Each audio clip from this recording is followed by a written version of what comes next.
आज करवा चौथ का दिन था। घर में उत्सव जैसा माहौल था।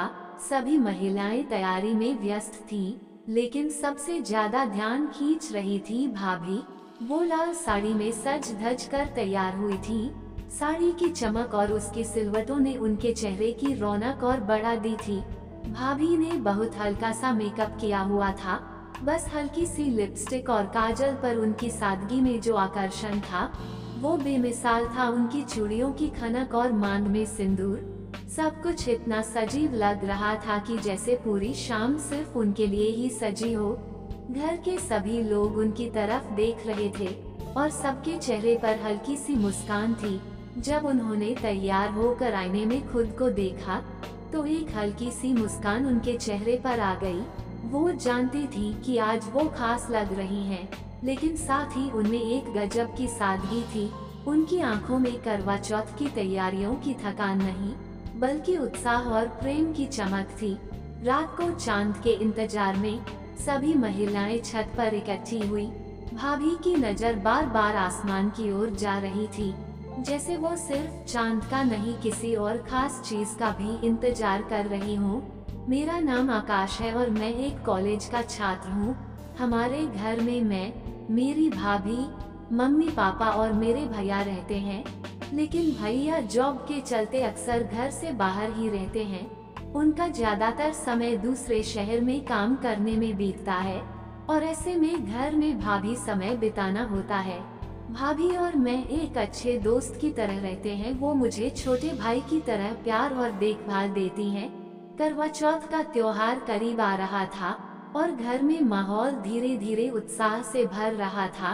भाभी ने अपने सास ससुर यानी मम्मी पापा के लिए पहले से ही सारी तैयारी कर ली थी। मम्मी भी करवा चौथ की तैयारियों में जुटी हुई थी। भाभी बहुत सादगी से रहती थी, लेकिन करवा चौथ के दिन उनका अलग ही रूप देखने को मिलता था। भैया बाहर थे, लेकिन भाभी ने हमेशा की तरह उनके लिए व्रत रखा। मैंने देखा कि वो हर छोटी छोटी चीज का ध्यान रख रही थी। साड़ी, पूजा की थाली और शाम की तैयारियां। इस बार भैया घर पर नहीं थे तो मैंने उनकी मदद करने का जिम्मा ले लिया। शाम होते ही भाभी ने लाल साड़ी पहन ली। उनका सादगी भरा चेहरा हल्के मेकअप और सिंदूर से दमक रहा था। उन्होंने मुझे अपनी चूड़ियां दिखाई और पूछा, आकाश ये चूड़ियां ठीक लग रही हैं ना? मैंने सिर हिलाया, बहुत खूबसूरत भाभी। रात को जब सभी छत पर चांद का इंतजार कर रहे थे, भाभी बार बार फोन देख रही थी। भैया का कॉल नहीं आया था और भाभी की आंखों में एक हल्की बेचैनी दिख रही थी। मैंने उनसे कहा, भाभी भैया को कॉल कर लूं? उन्होंने एक पल के लिए मेरी ओर देखा, मुस्कुराई और बोली, नहीं, वो खुद ही करेंगे। शायद उन्हें पूरा भरोसा था कि भैया करवा चौथ की इस खास घड़ी में उन्हें नहीं भूलेंगे। मुझे भी महसूस हो रहा था कि इस बार का करवा चौथ भाभी के लिए पहले से थोड़ा अलग था। रात गहराती जा रही थी और चांद का इंतजार जैसे लंबा होता जा रहा था। भाभी का चेहरा धीरे धीरे चिंतित होता दिख रहा था। भैया का कोई कॉल नहीं आया था और उनकी बेचैनी अब साफ झलकने लगी थी। वो हर थोड़ी देर में फोन देखती, लेकिन स्क्रीन पर कोई संदेश या कॉल नहीं था। मैं समझ रहा था कि वो भीतर ही भीतर परेशान हो रही थी। उनकी आंखों में उम्मीद थी, लेकिन साथ ही एक अनकही उदासी भी थी। मैंने उन्हें हौसला देने के लिए कहा, भाभी शायद भैया किसी जरूरी काम में फंस गए होंगे, आप परेशान मत होइए, वो जरूर कॉल करेंगे। भाभी ने मेरी बात सुनी, लेकिन उनकी आंखों में अभी भी इंतजार की झलक थी। मैंने महसूस किया कि आज की रात उनके लिए कितनी महत्वपूर्ण थी। करवा चौथ का व्रत जो वो हर साल भैया की लंबी उम्र और खुशहाली के लिए रखती थी, आज अधूरा सा लग रहा था। भाभी चुपचाप खड़ी थी और मैंने एक कदम आगे बढ़कर उनका हाथ पकड़ लिया। मैं उन्हें तसल्ली देना चाहता था, लेकिन जैसे ही मेरा हाथ उनके हाथ से मिला, मुझे कुछ अजीब सा महसूस हुआ। उनके हाथ की नरमी और उनकी सादगी भरी सुंदरता ने मुझे एक पल के लिए स्थिर कर दिया। मैं खुद को समझाने की कोशिश कर रहा था कि ये बस एक पल की बात है, लेकिन उस पल में मैं उनकी सुंदरता में खो सा गया था।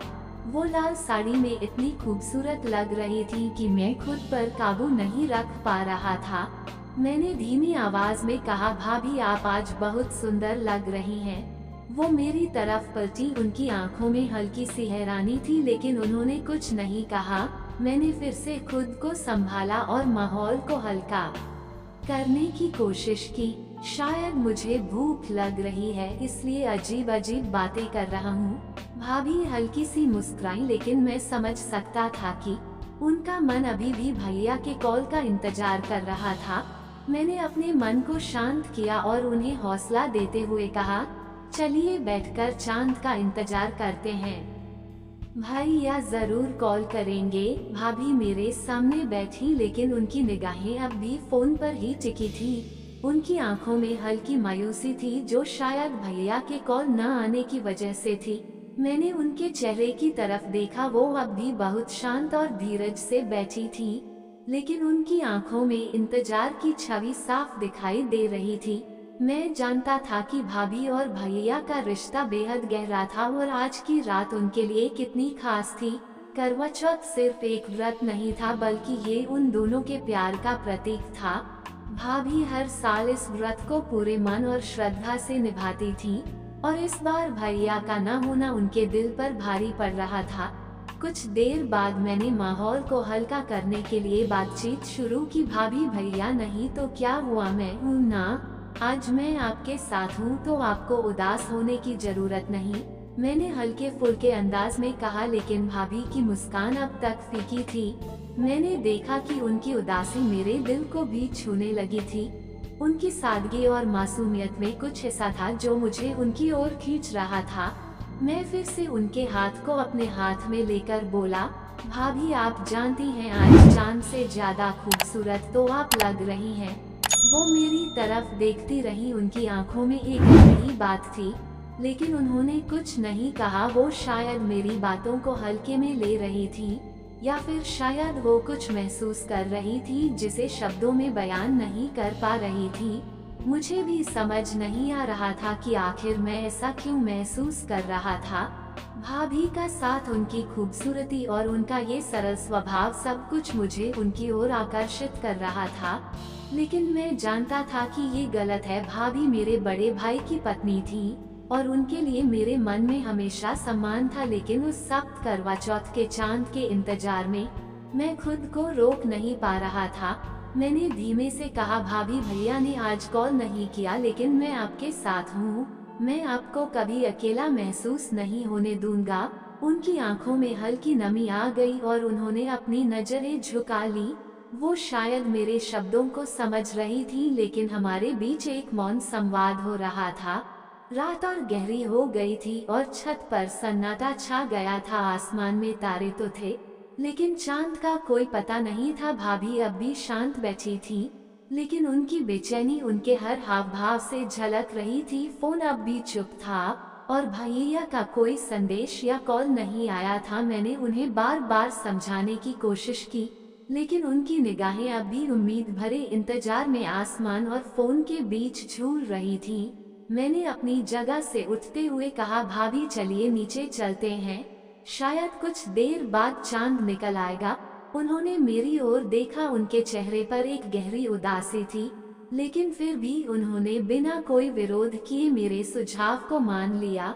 हम दोनों धीरे धीरे सीढ़ियों से नीचे की ओर चले। नीचे आकर भाभी सोफे पर बैठ गईं और मैंने उनके पास बैठकर माहौल को हल्का करने के लिए कुछ बातें की लेकिन मेरा ध्यान बार बार उनके चेहरे पर जा रहा था। उनकी सादगी और सौम्यता ने मेरे मन में एक अजीब सी हलचल पैदा कर दी थी। वो मेरे सामने बैठी थी लेकिन उनका मन शायद कहीं और था, भैया के पास, उस अनकहे संवाद में जो इस वक्त होना चाहिए था लेकिन नहीं हो रहा था। मैं खुद को संभालने की कोशिश कर रहा था लेकिन उनके चेहरे की मासूमियत, उनकी आंखों में उदासी और उनकी पूरी सादगी ने मुझे अपनी तरफ खींच लिया था। मैंने एक गहरी सांस ली और धीरे से उनके पास खिसक कर बैठ गया। भाभी ने मेरी तरफ देखा लेकिन उनकी नजरों में एक तरह की मासूमियत थी, जैसे वो मेरे मन की बातें नहीं समझ पा रही हों। मैंने उनके हाथ को फिर से अपने हाथ में लिया और धीरे से कहा, भाभी मुझे पता है कि आप भैया का इंतजार कर रही हैं, लेकिन आज मैं आपके साथ हूँ। मेरी आवाज धीमी और गंभीर थी। उनके हाथों की नरमाहट मेरे दिल में एक अजीब सा भाव पैदा कर रही थी। भाभी ने अपनी नजरें झुका ली और उनकी आंखों में हल्की नमी आ गई। मैंने महसूस किया कि उनकी खामोशी में कितनी बातें छुपी हुई थी। मैंने धीरे धीरे उनका हाथ थामे रखा और उस पल में मेरे दिल में जो भावनाएं उठ रही थी, उन्हें समझाना मुश्किल हो रहा था। मैं जानता था कि ये गलत था, लेकिन उस पल में मैं अपनी भावनाओं पर काबू नहीं पा रहा था। भाभी की सुंदरता, उनकी मासूमियत और उनका अकेलापन मुझे उनकी ओर खींच रहा था। मैंने धीरे से उनके पास खिसकते हुए कहा, भाभी आप अकेली नहीं हैं, मैं हमेशा आपके साथ हूँ। उन्होंने मेरी तरफ देखा, उनकी आंखों में दर्द और उलझन थी, लेकिन वो कुछ नहीं कह पाई। उनके चेहरे पर आई हल्की नमी और उनकी चुप्पी में बहुत कुछ छिपा हुआ था। उस पल का मौन भारी था। भाभी की आंखों में जो उलझन और दर्द था, वह मेरे भीतर भी हलचल मचा रहा था। मैं समझ रहा था कि जो कुछ भी हो रहा था वह भावनाओं का खेल था जिसे मैं खुद नहीं समझ पा रहा था। भाभी के चेहरे पर उदासी साफ झलक रही थी और उनकी चुप्पी ने माहौल को और गंभीर बना दिया था। वो अचानक से खड़ी हो गई, अपना हाथ मेरे हाथ से छुड़ाते हुए। उन्होंने एक गहरी सांस ली और अपनी जगह से कुछ दूर चली गई। उनकी पीठ मेरी ओर थी और उनकी उंगलियां अब भी उनके साड़ी के पल्लू को मरोड़ रही थीं। मुझे लगा जैसे मैं उनकी सीमाओं को पार कर रहा था और ये मेरे लिए भी कठिन था। आकाश, उनकी आवाज धीमी और भरी हुई थी, ये सब गलत है। उन्होंने अपनी आंखों से आंसू पोंछने की कोशिश की, लेकिन उनकी आवाज में एक सख्ती और मजबूती भी थी जो शायद खुद को नियंत्रित करने के लिए थी। मैं एकदम शांत था। मेरे मन में जो तूफान उठ रहा था वह उस एक शब्द से शांत हो गया। मैंने खुद को संभाला और अपनी जगह से उठा, भाभी की तरफ देखते हुए कहा, भाभी मुझे माफ कर दीजिए, मैं नहीं जानता था कि ये सब कहाँ जा रहा है। मैं सिर्फ आपको खुश देखना चाहता था, लेकिन शायद मैंने गलत दिशा में कदम बढ़ा दिए। उन्होंने मेरी ओर पलटकर देखा, उनकी आंखों में अब भी आंसू थे, लेकिन उनकी नजरों में एक सख्ती थी। उन्होंने गहरी सांस लेते हुए कहा, तुम्हारे भैया से मेरा रिश्ता बहुत खास है आकाश। मैं जानती हूँ कि आज की रात मेरे लिए कठिन है, लेकिन ये हमारे रिश्ते की परीक्षा भी है। मुझे समझ आ गया था कि मैंने भावनाओं के बहाव में बहकर गलत कदम उठा लिया था। मैं भाभी के सामने खड़ा था, लेकिन मेरी नजरें झुकी हुई थी। मैं खुद को दोषी महसूस कर रहा था और मैंने भाभी से माफी मांगते हुए कहा, मुझे माफ कर दीजिए भाभी, मैं कभी भी ऐसा कुछ नहीं करना चाहता था जो आपको दुख पहुंचाए। भाभी ने धीरे से सिर हिलाया, जैसे कि वो मेरी माफी को स्वीकार कर रही थी, लेकिन फिर भी उनके चेहरे पर हल्की उदासी थी। उन्होंने कहा, तुम मेरे छोटे भाई जैसे हो आकाश, और रिश्तों की मर्यादा सबसे ऊपर होती है। उस रात ने मुझे बहुत कुछ सिखाया, प्यार, सम्मान और रिश्तों की सीमाओं की अहमियत। भाभी ने मुझे माफ कर दिया था, लेकिन मैंने खुद से वादा किया कि मैं दोबारा कभी ऐसी स्थिति में नहीं आऊंगा जो किसी भी रिश्ते के लिए मुश्किलें खड़ी करे। वो रात भाभी के लिए सिर्फ करवा चौथ की नहीं थी, बल्कि मेरे लिए भी एक गहरी सीख का मौका थी। हम दोनों के बीच की गंभीरता थोड़ी देर तक रही, लेकिन माहौल धीरे धीरे सामान्य हो रहा था। भाभी ने अपनी भावनाओं को संभाल लिया था और मैं भी अब खुद को शांत कर चुका था। हम फिर से सोफे पर बैठ गए और हल्की फुल्की बातें करने लगे। भाभी ने मेरी बातों का जवाब दिया और मुझे महसूस हुआ कि वो अब पहले से बेहतर महसूस कर रही थी। तभी अचानक भाभी का फोन बज उठा। वो घबराई हुई तेजी से फोन की तरफ लपकी। स्क्रीन पर भैया का नाम चमक रहा था। भाभी का चेहरा एकदम खिल उठा, जैसे उनके सारे दुख और चिंता पल भर में दूर हो गए हों। उन्होंने बिना देर किए फोन उठाया और उत्साह भरी आवाज में बोली, हेलो, आप कैसे हैं? मैंने आपका इंतजार किया, लेकिन कोई बात नहीं। भैया की आवाज सुनते ही भाभी की आंखों में खुशी की चमक लौट आई थी। उनकी मुस्कान इतनी गहरी और सजीव थी कि पूरा कमरा जैसे रोशनी से भर गया हो। वो अब भैया से बात करने में पूरी तरह खो चुकी थी और उनकी हर बात में भैया के लिए प्यार और सम्मान झलक रहा था। मैंने देखा कि भाभी अब फिर से वही खुशमिजाज इंसान बन गई थी जो उन्होंने करवा चौथ की शुरुआत में थी। उनकी मुस्कान, उनकी आंखों की चमक और उनके चेहरे की संतुष्टि ने मुझे सुकून दिया। मैं चुपचाप बैठकर उन्हें भैया से बात करते देख रहा था और मेरे दिल में एक हल्का सा संतोष था कि आखिरकार उनके मन की बेचैनी दूर हो गई। भाभी लगातार भैया से बात कर रही थी और उनकी आवाज में एक अनकही खुशी थी। उन्होंने भैया को बताया कि उन्होंने पूरे व्रत के दौरान उनका इंतजार किया और कैसे वो चांद का इंतजार कर रही थी।